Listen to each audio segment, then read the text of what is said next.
بسم اللہ الرحمن الرحیم۔ السلام علیکم دوستوں، امید ہے آپ سب خیریت سے ہوں گے۔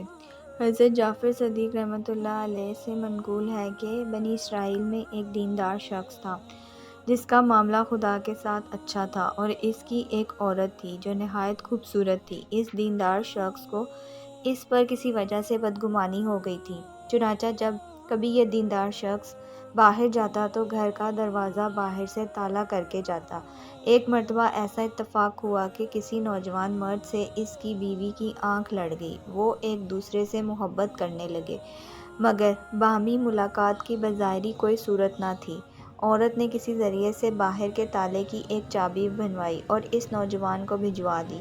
اس نوجوان کا اس عورت کے پاس اس کے شوہر کی موجودگی میں آنا جانا شروع ہو گیا۔ رات و دن میں جب کبھی اس کو موقع ملتا، وہ دروازے کا تالا کھول کر اس کے پاس آ جاتا۔ عورت کے شوہر کو اس آمد و رفت کے عرصہ دراز تک خبر نہ ہوئی اور یہ سلسلہ جاری رہا۔ اس کا شوہر چونکہ ایک عدل اور ظاہر شخص تھا، تو اس کو خود تجویز احساس ہوا کہ اس کی عورت اس سے کچھ کنارہ کشی اختیار کرنے لگی ہے۔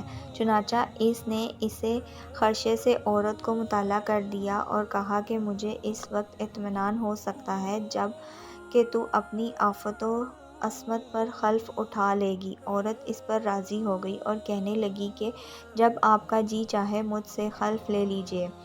جس شہر کا یہ واقعہ ہے وہاں ایک پہاڑ تھا اور اس کے قریب ایک نہر بہتی تھی۔ وہاں جا کر بنی اسرائیل قسم اور حلف اٹھایا کرتے تھے، اور جو شخص وہاں پر جھوٹی قسم یا حلف اٹھاتا فوراً ہلاک ہو جاتا۔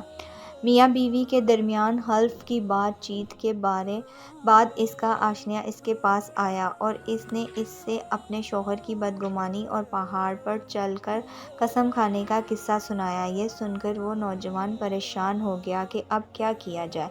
عورت نے اس کو تسلی دی اور کہا کہ گھبرانے کی کوئی بات نہیں، میں ایسی ترکیب کروں گی کہ سانپ بھی مر جائے گا اور لاٹھی بھی نہ ٹوٹے گی۔ فلاں دن فلاں وقت میں اپنے شوہر کے ساتھ قسم کھانے کے لیے اس پہاڑ پر جاؤں گی، لہٰذا تم بھیس بدل کر اور سواری کا ایک گھوڑا شہر کے باہر پھاٹک پر کھڑے ہو جانا، اور جب تم ہم دونوں میاں بیوی کو آتے دیکھو تو گدھے کو لے کر ہمارے قریب آ جانا۔ میں تمہارے گدھے پر بیٹھ کر پہاڑ تک جانے کے لیے سوار ہوں گی، تو جلدی سے مجھے اٹھا کر گدھے پر سوار کر دینا، پھر دیکھنا کیا ہوتا ہے۔ چنانچہ جب حلف اٹھانے کا دن آیا تو اس دیندار شوہر نے اپنی بیوی سے کہا کہ چلو اس پہاڑ پر چلتے ہیں تاکہ تم وعدے کے مطابق حلف اٹھا کر مجھے مطمئن کر سکو۔ یہ سن کر وہ جلدی سے کپڑے بدلے بغیر چلنے کے لیے تیار ہو گئی اور کہنے لگی کہ میں پیدل پہاڑ پر نہیں جا سکتی۔ شوہر نے کہا چلو شہر کے پھاٹک پر کوئی گدھے والا کھڑا ہوگا، اس کا گدھا کرائے پر لے لیں گے۔ چنانچہ دونوں گھر سے چل دیے۔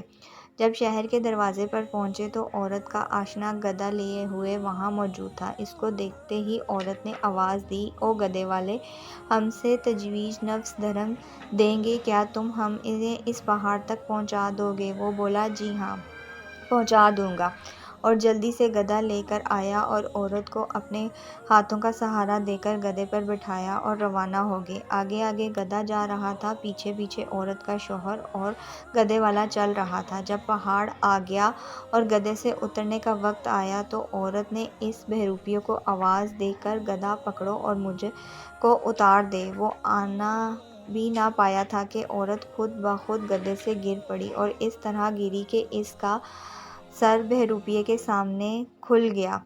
عورت اس کی بناوٹی گالیاں دینے لگی تو یہ بہروپیہ بولا کہ بی بی صاحبہ میرا اس میں قصور نہیں، اور اس کو پکڑ کر زمین سے اٹھا کر کھڑا کر دیا۔ اس کے بعد وہ پہاڑ چڑھے اور جب اس جگہ پہنچے جہاں قسم کھائی جاتی تھی تو عورت نے اپنے ہاتھ سے پہاڑ کو پکڑ لیا اور شوہر کی طرف مخاطب ہو کر قسم کھا کر کہنے لگی جب سے تمہارا اور میرا ساتھ ہوا ہے تب سے آج تک مجھے سوائے آپ کے اور اس گدھے والے کے کسی نے ہاتھ نہیں لگایا اور نہ ہی دیکھا ہے۔